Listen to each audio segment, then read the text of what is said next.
अम्मा देख लो, मैं कब से घर आया हुआ हूँ। भूख से बुरा हाल है। अभी तक खाना गर्म करके नहीं लाई आपकी लाडली। अभी लाई भैया। ये देखो शर्ट पर हल्का सा दाग वैसे ही है। तुम्हें तो कपड़े भी ठीक से वॉश नहीं करने आते। लाओ भाई, ये मुझे दे दो, दोबारा वॉश कर दूंगी। ये पहन लो, कल ही अम्मा से नई मंगवाई थी आपके लिए।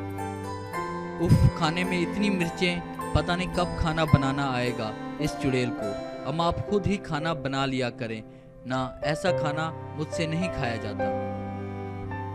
अम्मा बोली, बेटा यहाँ बनाना सीख जाएगी तो ससुराल में अच्छा बनाएगी, इसलिए इसी से बनवाती हूँ सब।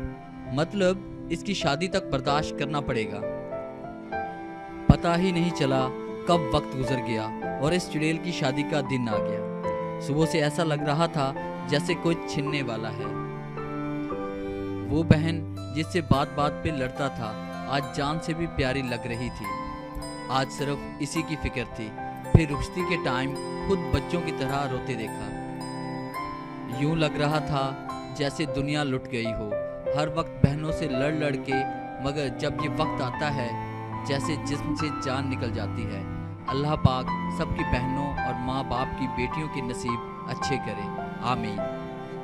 अगर आपको हमारी ये छोटी सी काविश अच्छी लगी है तो हमारी इस वीडियो को लाइक करें, शेयर करें और कमेंट्स दें। और न्यू वीडियो हासिल करने के लिए हमारे चैनल को सब्सक्राइब करें और बेल के आइकन पर क्लिक करें ताकि मेरी आने वाली जितनी भी वीडियोज़ हैं उनकी नोटिफिकेशन आप तक बआसानी पहुँच सके।